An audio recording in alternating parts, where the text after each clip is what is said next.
Hi, everybody. Can you hear me? Thank you, Stephen, for your lovely introduction. It's really fun to be here today.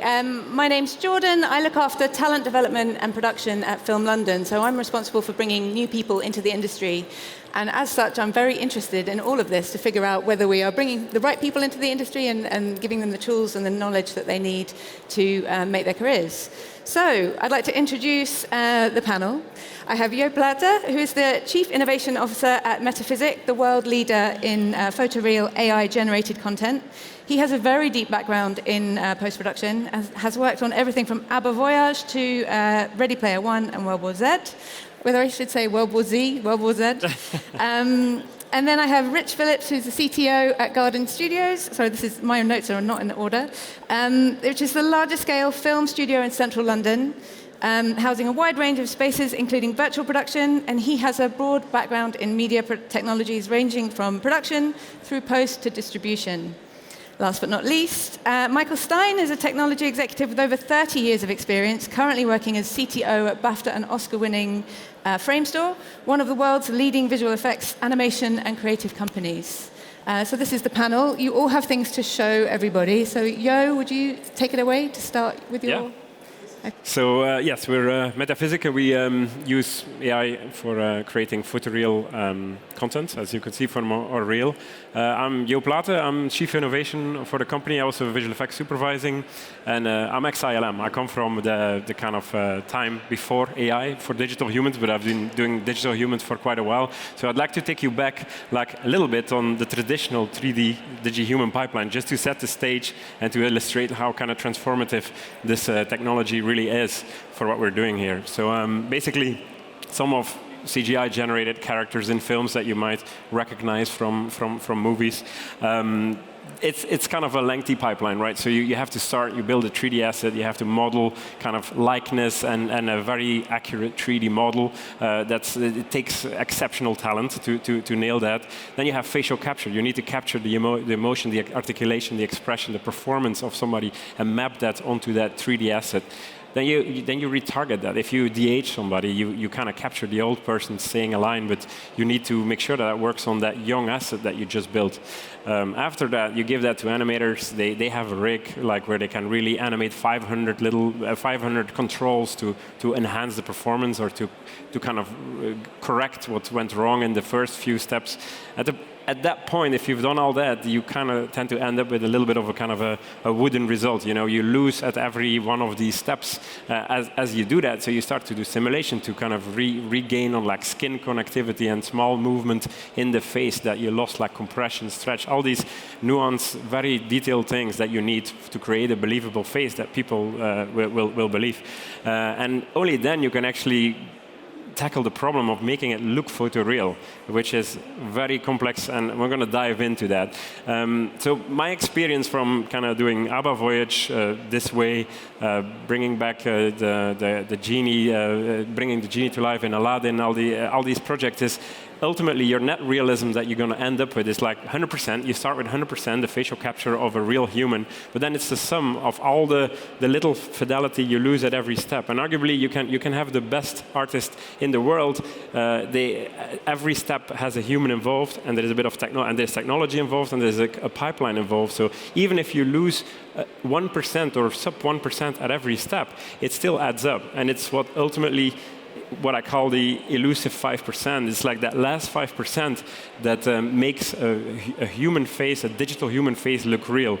Unfortunately, the uncanny valley is very unkind in that last 10%, as you can see. The last 10%, the uncanny valley is not a linear improvement of realism or perception. It actually dips its deepest in that 5%. This is why a lot of these characters end up on that dreaded right slope, just like eerie, CG-looking plastic. And we, as humans, are like we're trained to watch each other's faces every day and read the most kind of nuanced emotion and understand that. So we know immediately when something is wrong with a human face. This is why this is so hard. And then I don't even talk about likeness. This is just photorealistic believing a human. Likeness is like honing in onto someone. If we de-age Tom Hanks, which we're doing at the moment in a movie, you don't want to end up with his cousin or his brother. You want to end up with the Tom Hanks that people know because that's how you're going to sell that identity. So ultimately, the ABBA team, we had over 1,000 people, buildings full of people to do this, very talented people. It's slow, it's far from real time, it's very hard to iterate on, it's expensive, it's hard, basically, and it's a pipeline close to my heart because I've been doing it for the last 10 years. So, but introducing photoreal generative AI. So this is a clip I'm going to play from Deep Tom Cruise to illustrate what's possible. Yeah. Every now and then I like to treat myself. And it's good because discipline...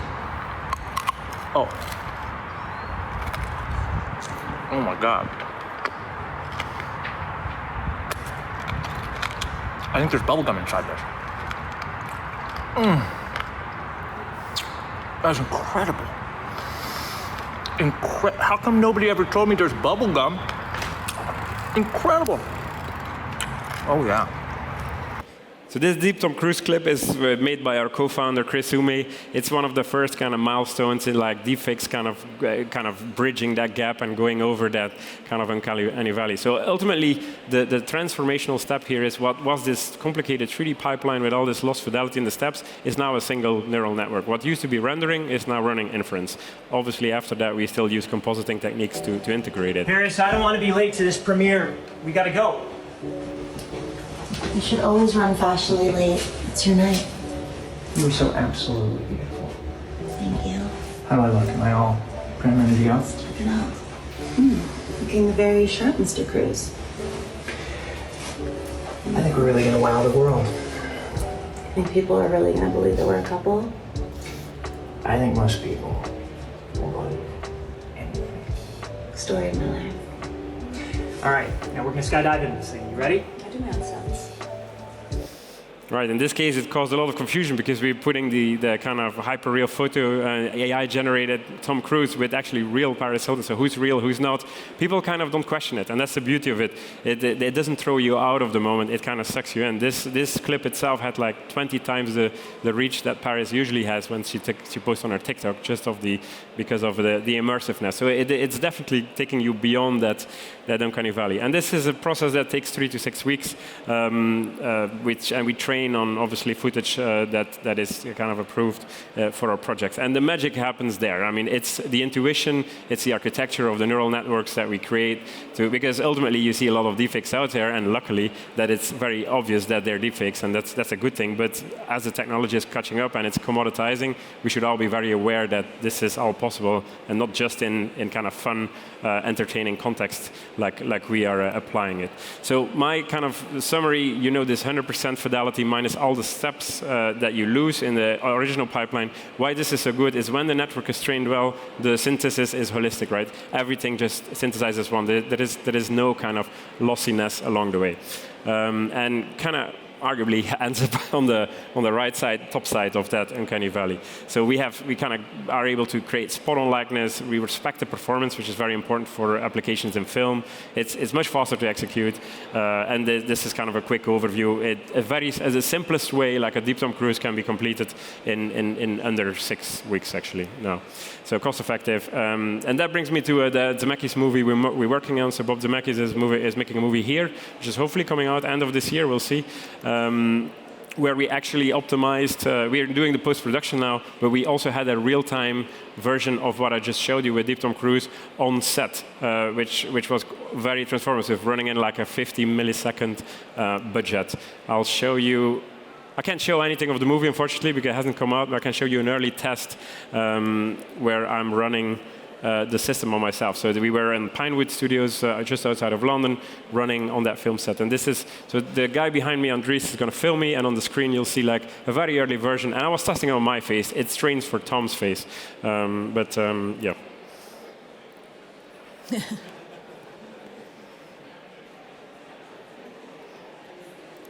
So yeah, so that's a quick preview there. But definitely go and see the movie because there's much more of that and higher quality of that. So we had a youth mirror at the beginning of the project in their kind of rehearsal time. So Tom Hanks could go walk up to this camera and in real time see himself just like you see Miles Fisher, who is our Deep Tom Cruise guy in the middle here, he's testing his kind of Deep Tom Cruise real-time model. So Tom could look how his current day 67-year-old face drives his 25-year-old face, and he could understand that his heavy brow that he has today actually created like a concerning-looking young Tom Hanks. So if he opened up, so being in the heart of the film production used to be like 6 months down the line, where you have nothing to say at the set, and you just get what they shot, and you have to deal with it. Just being there and having Zemeckis and the actors just real-time interacting with these young characters was a very transformational step, and allowed us to be part of the in the heart of the film production,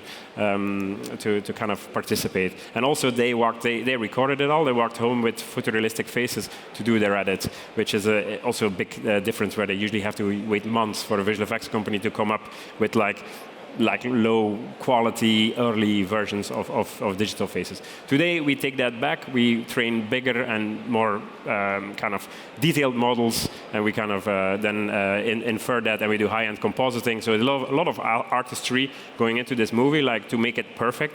But ultimately, we're not so far away from a future where this happens on set, and it's pretty good looking and perfect, depending on the budget you're dealing with. So last thing I want to cover is very important that the actors and everybody actually that creates like these type of AI models, we help the talent to kind of protect their rights and own their own AI models. So when they get kind of swapped in films, it's all with consent. They have their royalties. So we train basically models like we did for our CEO Tom Graham here. Here is the AI realistic version of myself.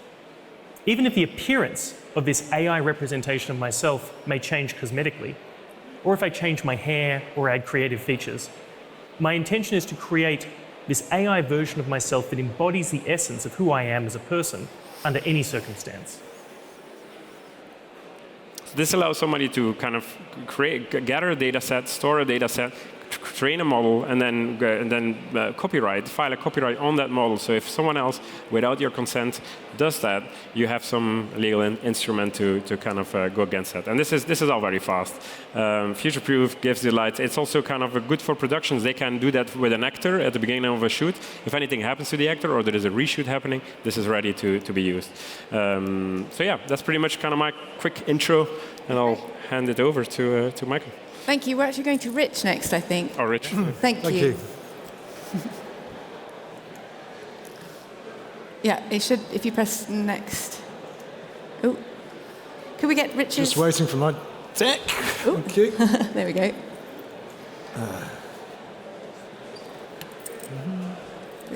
Oh, can we get Rich's media up? Oh, 2 minutes. Okay, sure. I have a question for you, actually, while they're dealing with whatever they're dealing with. We want to know who's in the audience. Can you raise your hand if you are a filmmaker or working in the film industry? Okay, and if you are maybe not in the industry, but you consider yourself a content creator, some have ambitions to be? Interesting. Okay, there we go. We want to know more about you, but I guess we're quite limited there. But find us afterwards. Okay. There we go. Excellent, thank you. Good afternoon, everyone. So I'm the Chief Technology Officer at Garden Studios. And for those who haven't heard of Garden Studios, we're quite a young business. We started at the end of 2020. We set up a film studio in Park Royal area in London. We count that as central London. It's 20 minutes from Notting Hill, 40 minutes from Soho. So we're set alongside the Grand Union Canal there, and over that time we've built up already to the biggest film studio in central London. We've got about 300,000 square foot of production space, workshop, office space, and we intend to grow further, and we have a bold vision to build that area of London, which is really regenerating at the moment with the Elizabeth line and HS2. We want to try and develop a significant part of it into the most comprehensive film technology centre in Europe, and not just through our own efforts, but through a sort of symbiotic clustering of like-minded companies. So we've built the studio under a number of kind of key principles. We want to make somewhere that the talent really wants to come to, and that's the talent in front of the camera, the talent behind the camera. Partly that's by being more central than some of the other studios that are further out, but it's also about making it an attractive place, about making a place that people really want to come to. We think that sustainability is extremely important. I think this industry's got a lot of work to do still to really become more sustainable. And we are very keen to support the local community, and we see a strength in embracing diversity and inclusion, not just because it's the right thing to do, but because it's actually good for business and it's good for us. We think education is extremely important in this industry as well, and we have a sister company, the Met Film School, under common ownership.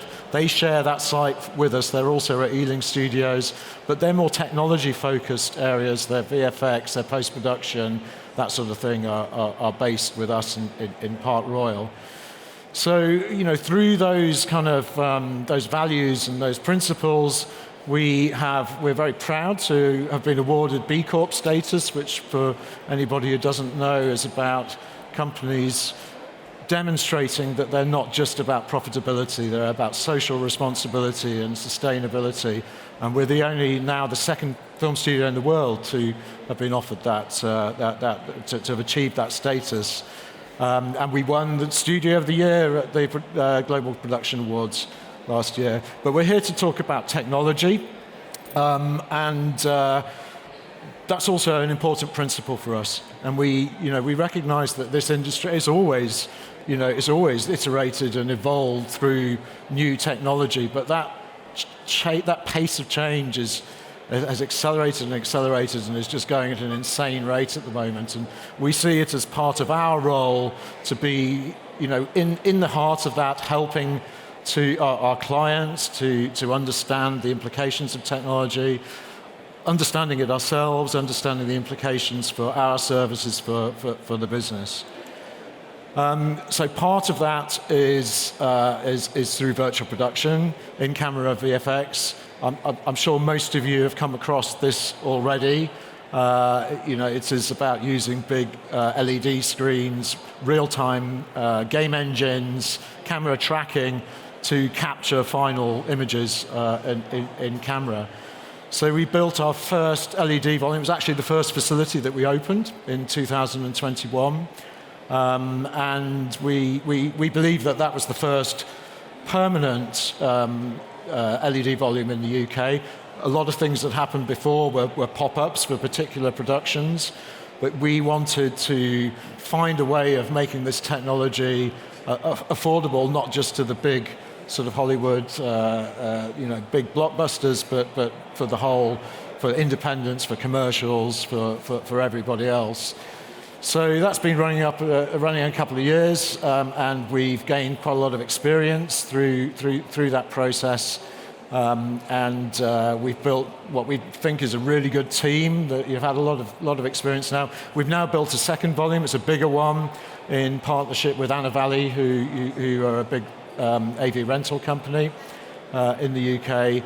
And I think when people think about in-camera VFX, they think about The Mandalorian. They think about big VFX productions and shots and green screen replacement, and that's certainly part of it. But we think it's also applicable to everybody, and we see it as a supplement. It's a tool. It's not going to replace physical production, but it will supplement it where it makes sense. And stuff that you might otherwise do on location might well work just as well or better in an LED volume. Stuff that you might do in a physical set might work just as well or better in an LED volume. And just to give you an example, there's many that we could talk about, but this is quite an interesting one. We did a piece for a drama called The Narrows, and this is a period drama set on a narrowboat. And for that, they went out to location, shut off a section of canal, rented a historic canal barge and shot the exteriors and the long shots in that way. But then they came to the virtual production stage to do the close-ups, to do the dialogue, and you can see there's a little bit of a set there in this bottom right-hand image of the bit of narrow boat that they built. And there were a number of unique advantages on that particular production. So anyone who's ever been on a canal boat, they go quite slowly, and they're quite difficult to turn around, and you can only turn them around at things called winding holes, and they don't happen very often. So if you want to reset the shot, you've got to go forward for quite a long time, turn around, come backwards for quite a long time, turn around. It's really time consuming. You've also got the complication of being, on water with crew and with equipment. There's a load of challenges with that. And in this particular case, we also had a child actor. And so that added a whole load more complexity about working hours and health and safety. So being able to do that in a controlled environment in a virtual production stage where your resets are instant, you have complete control over time of day. A lot of the scenes were shot at night. That was something that we could shoot throughout the day, which wasn't a problem for the child actor. So our digital artists built about a mile of 3D canal side with vegetation. We also shot some plates, and that's what we shot against. So it's a hybrid approach, and we think that's kind of the way forward. So just to finish, I'd just like to show you a very quick video that shows a few more examples of some of the work that we've been doing. If we could run the VT, please.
Thank you very much. Very nice. Thank you. Michael, over to you. Thank you. So I think I've got just a quick reel that shows the work that we've done. Framestore has been a visual effects company originally in Soho, started about 40 years ago, and now has grown quite global. We've got 3,000 artists. We're in 8 sites in 5 countries. And we do visual effects across film and episodic and advertising and immersive and attractions, and wherever you can put visual effects, we found a way. So I brought just a quick house reel of our recent work. I think that's first. Let's see if it will change.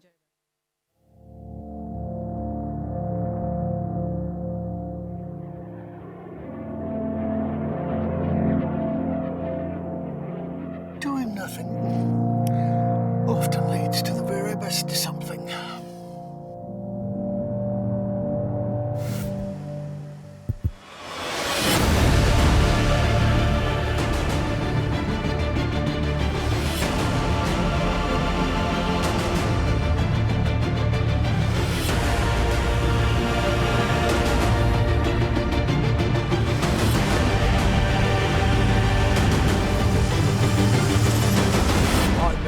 Starve because you blew a hole in the sky.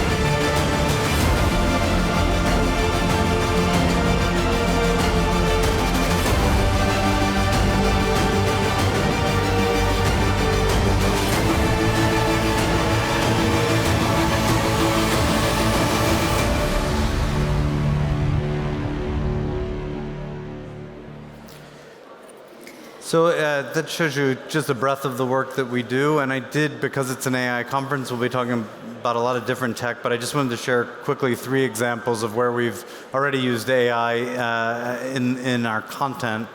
Just have a couple of slides, I think. Do you have another slide? I think we have more slides. Yeah? Something else.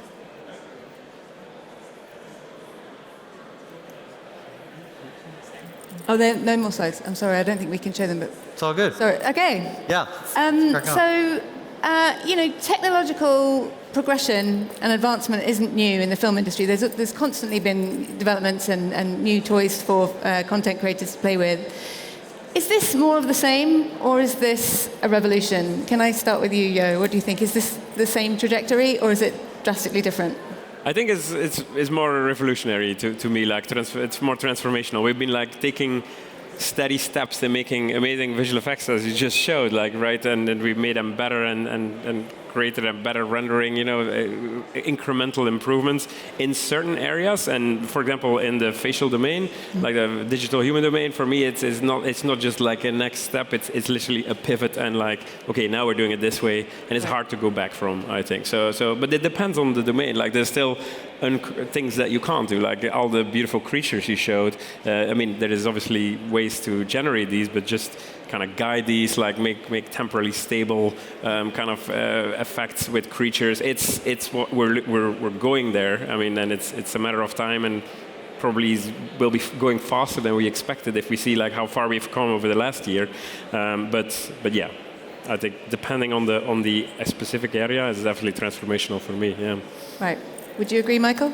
Yeah, and I think when you look across all of the work that we all do, the breadth of visual effects and the breadth of production and post, the techniques are going to be different in every space, the types of models that we use, how it's going to have an impact. It might make an artist go faster in the earlier stages.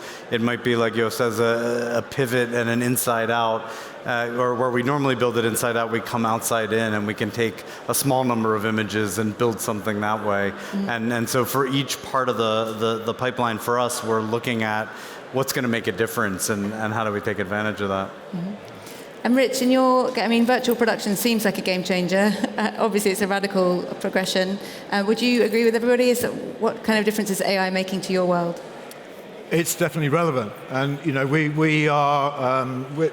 we spend quite a lot of time, and when we're not running productions with our team, we're always doing research and development. We're always looking at tools that are out there. We're looking at how innovation is going to change our space, and we see this as still very early days in camera VFX and virtual production, and it's changing all of the time. I think some really promising tools coming out through AI that are going to make our lives easier.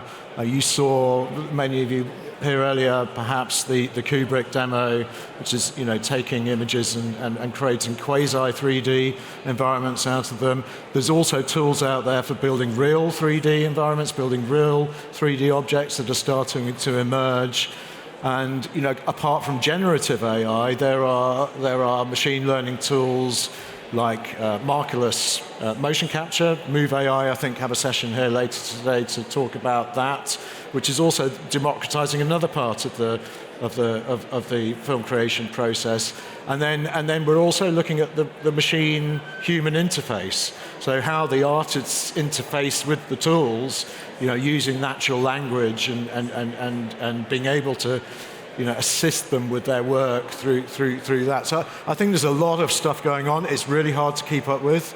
But I think, generally I would say I see them as positive and as tools that are really going to help the creatives focus on being creative and taking out some of the grunt work that they otherwise would have spent a lot of time on. And something like AI-based rotoscoping would be a perfect example of that.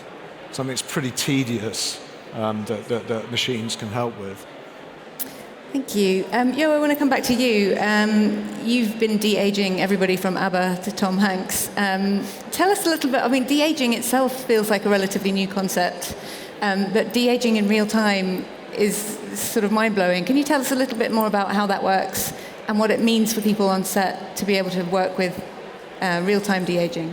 Yeah, it's the first time we deployed it was like in February on the Zemeckis set for that cast, and so basically they sent us their camera feed comes off the camera, comes straight to this cabin that we had 60 meters outside because a little bit of a jet engine of a machine that we couldn't put next to the stage. But we get the signal, we recognize the actors that we want to swap, because sometimes there's 6 people in the scene in the camera feed. You kind of don't want to swap on Tom on somebody random. So we find Tom, we find Robin Wright, and then we kind of generate their face swaps at the age that they're supposed to be in this scene, because this movie jumps through time, and Tom goes all the way from 16 to 25 to 30 to 60, and then we even age him to kind of make him look older. Mm-hmm. And then we send that back, and so the director had 2 feeds. He had his raw camera feed, and he had like 5 frames later, or kind of process feed with with integrated composited. It's kind of a cheaper compositing step than what we would do in post, of course, but it sits the face well. The lighting, as you could see in my little video I showed, the lighting adapts to the lighting in the scene, and you get like a very kind of good preview. And I was always looking at Bob Zemeckis like, which screen is he actually watching? Is he, because directors, they're pretty much glued to their raw feed, but he was always glued to this even though it was 5 frames late, he was always looking at the feed, and for us that was the highest praise, that he was just using that in production. And then Tom and Robin, after every take, they'd come back to the Q-Take system, we'd slip the audio so it would be real time. There you go, this is your performance with your 67-year-old body, with your 25-year-old face, and Tom would be like, okay, that body doesn't work, I need to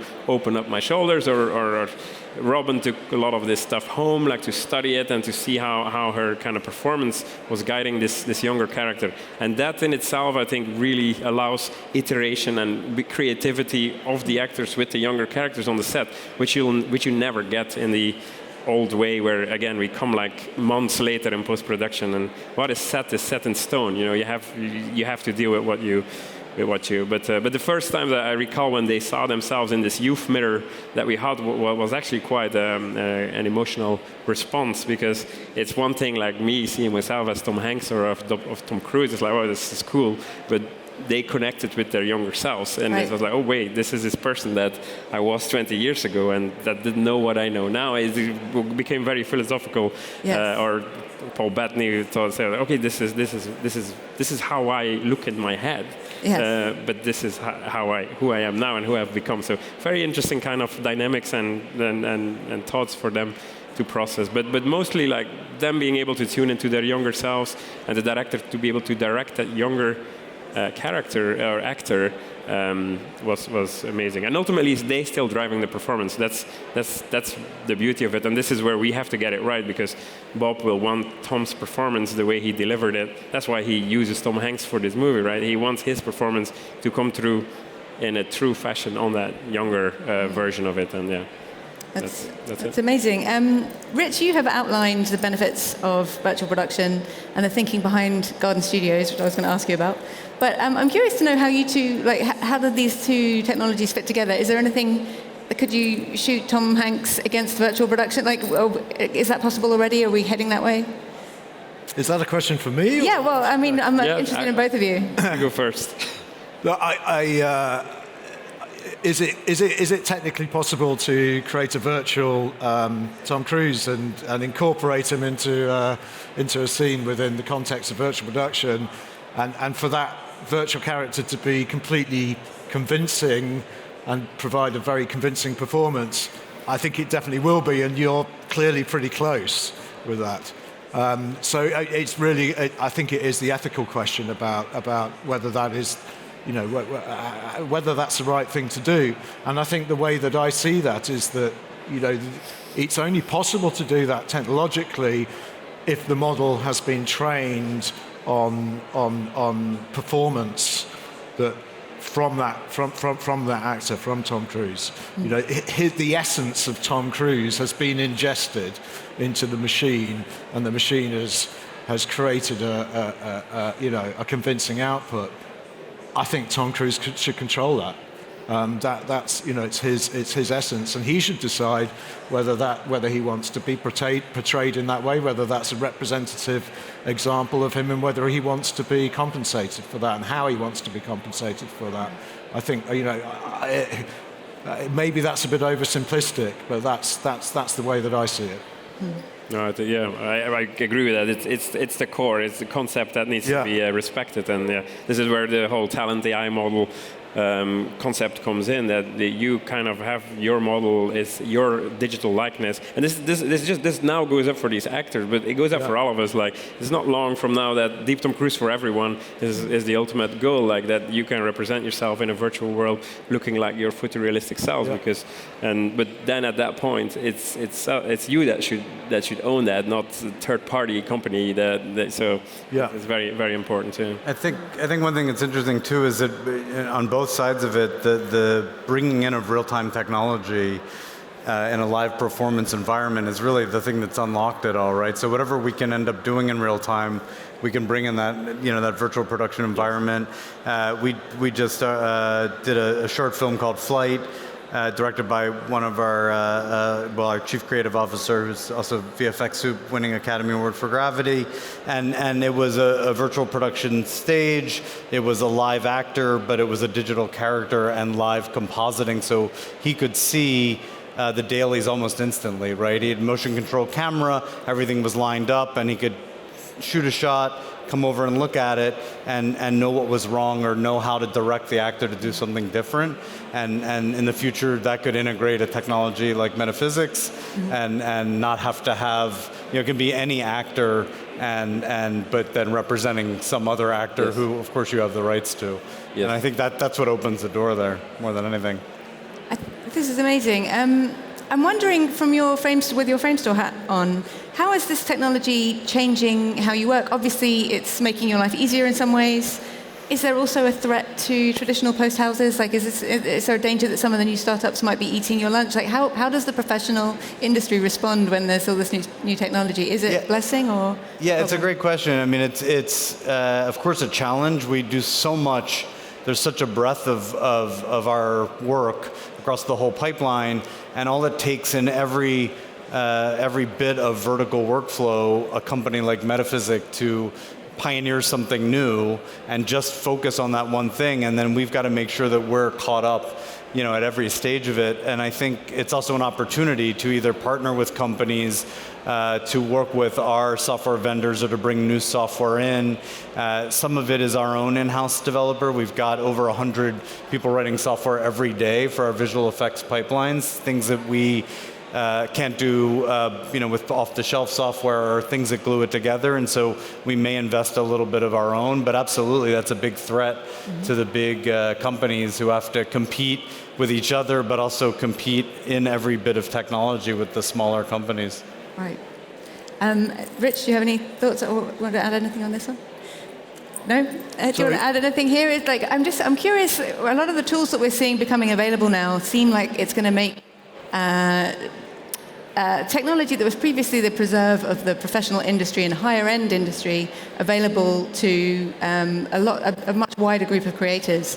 I wonder, and this is a question I guess for all of you, how will the industry respond when lots more people I mean, we see it already with lots of people watching TikTok and YouTube and in social video.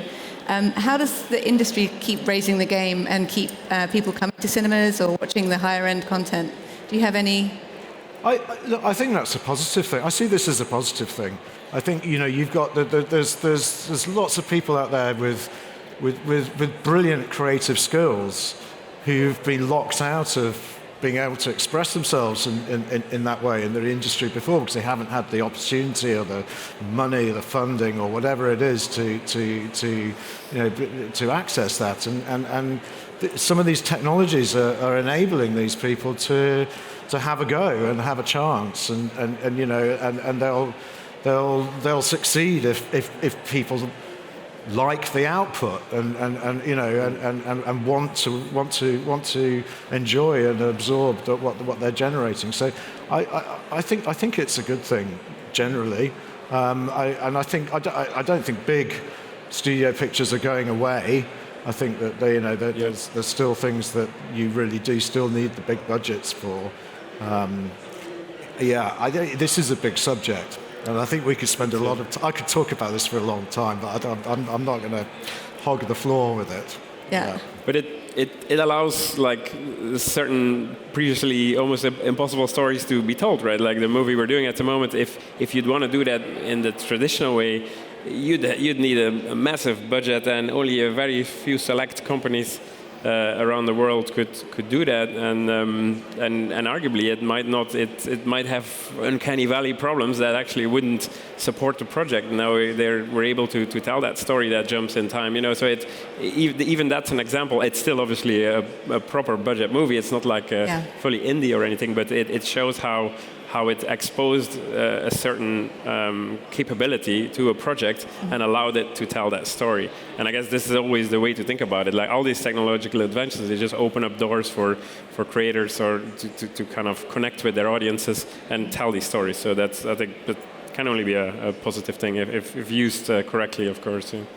Sure. Michael, do you have anything to add? Yeah, I mean, I think as humans we want to tell stories, and I think that what we've all experienced, I think, in our careers, and most of you have, is that it's rare that anyone creates a piece of film, a game, a piece of creative content on their own, all by themselves, right? You work in a group, you get feedback, you're collaborating on a thing, and maybe the AI becomes a bit of a collaborator. It helps you do more yourself. But and again, like Yo and Rich are saying, it opens up all of these opportunities for people who maybe what they needed was just a little bit of a push to make it a little bit easier to try something and to see what happens.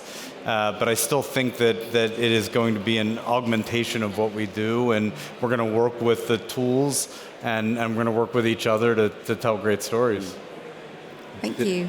It's kind of and I was just I can chime in, and some artists come to me as well and ask the question, like rightfully, like, okay, is this going to put me out of a job, like, or what's going to happen with this? But I think as we evolved through other transformations, when we went from drawing stuff to using computers, there is a lot of opportunity for creatives to kind of jump on this train and and kind of come in. Like we have people coming from the visual effects industry with amazing eye for detail and skill sets built over years that are now doing what we call visual data science and training these models to achieve these photorealistic likenesses, and these skills are transferable, and so my response is always, okay, we're probably reducing this specific problem, the amount of people you need, but there's definitely a hell of a lot of opportunity to come in and be creative with these tools, just like you were with whatever tool you were using before. So yeah, I'm really interested in this, and I promise we will come to some questions in a moment, but what do you have? Like, it's the front line advances so quickly all the time, and I think there's lots of people involved in training and getting people ready for careers in this industry. But how do you keep up? And what advice do you have for people who want to get into the industry now? Is it about learning more of the technology side, more than the creative side? What skills do you think are needed for this kind of work? I mean, I'll take a stab at it. I think that to me, it's less important that people know specific tools, specific technologies. That it's much more important that they understand how we make what we make, how we do what we do, and how to understand how to evolve. Whether it's you're modeling a character and you've got all the techniques in hand, but you know how to get from that sort of creative vision to an actual thing. If you're a technologist, that you understand how the pipeline works, what it means to have a pipeline, how the workflows work, and then you can identify which technologies can help. And I think that just having that breadth of, there's so much content available now. When I started in the industry, I think when we all started, there was so little available. It was so hard to be an artist, and you really learned sometimes over years and decades from people around you, and now you can start in the industry knowing so much more than you ever could. But it's really just being kind of open-minded and being willing to be a sponge and to learn from people. And yeah, I think you can't know it all. Right, it's just too overwhelming. There's too much happening, but you can understand how it fits in and how it works together, and go from there. I think that's right. It's about understanding the principles of filmmaking. I think the new generation of young people coming through today, the digital natives, they pick up the tools very, very quickly, even if there's diversity between the tools. But I think if they can start to learn the craft of filmmaking, and I don't think digital tooling changes that significantly. I would always advise people to learn Unreal Engine, and not because it's one of the core parts of virtual production, but because it's a sandbox in which to play and experiment, and it includes modeling, it includes lighting, it includes texturing, and it includes cameras and camera moves, and it's becoming more sophisticated all of the time. It's a virtual environment in which to practice filmmaking, and I think it teaches the principles that will stand people in good stead for all sorts of careers in the film industry afterwards. Thank you. Stephen, I'm conscious that I said that we would have time for some questions, and we're 3 minutes. Does anyone want to ask a question? Okay, we have a question down right at the front, please. Hi, my name is Kamal. So as the technology is changing very fast than the regulations, and if you see there is technology, if you see the technology like deep fake, wherein you can imitate anyone, which a normal person cannot make out whether it's original or whether it's generated by the AI. So with that, if someone is trying to use such technology, deep fake, or the new emerging technology, how do you as an industry, how do you take care of the privacy of the individuals? How do you take care to ensure that the IP that you create is also protected? So is it a deepfake detection that you're? Yeah, so I can use a deepfake, right? I can create any video, right? Yeah. So as an industry, how do you ensure that someone's privacy is not impacted? The second part is if there is an IP being created by the industry, so that's also not stolen. Yes, I mean, I guess it is a few layers to it, right? First of all, if somebody uses technology, you need to be able to find it and to detect it. So there is a lot of research going into deepfake detection. I mean, one tool, if we kind of start to use more wide-scale generative AI models, like deepfake models, to present ourselves, is blockchain can be a great kind of verification mechanism. So if I connect with you in a virtual world and you represent yourself as you're sitting here photorealistically, there needs to be a verification layer that we can understand that you are you and I am I, so there's no kind of abuse happening there. Once there is something non-consensual happening, or somebody is using your likeness, your digital likeness in one of these contexts, then you get more into what we discussed before. Like you need some instruments to kind of some copyright on that likeness to be able to kind of fight that and to claim your identity being your identity and to go against whoever is trying to abuse it. I think it's a path that we're gonna need to get on and take. I think it starts probably today with detection not being in place everywhere, verification not being in place, just being very aware of what's possible. I think this is one thing that we're trying to promote, like with Deep Tom Cruise, America Got Talent. In these contexts, show people, hey, this is possible. So think twice when you see something or when you watch something on the internet. It can be with this technology. There's a few cues, and we have some videos on the internet how to spot them just with our eyes, because I said before, we are perfect deepfake detectors actually, or like digital human detectors. Our brain is very good at it, but sometimes it's that good that it becomes hard as well. So, but yeah, you have to, awareness is the first step, I think. Yeah. Thank you so much. I'm sorry we don't have time for more questions. We are just slightly over, and I don't want to get into trouble with Stephen. But can you just say thank you very much for our panel for joining us today.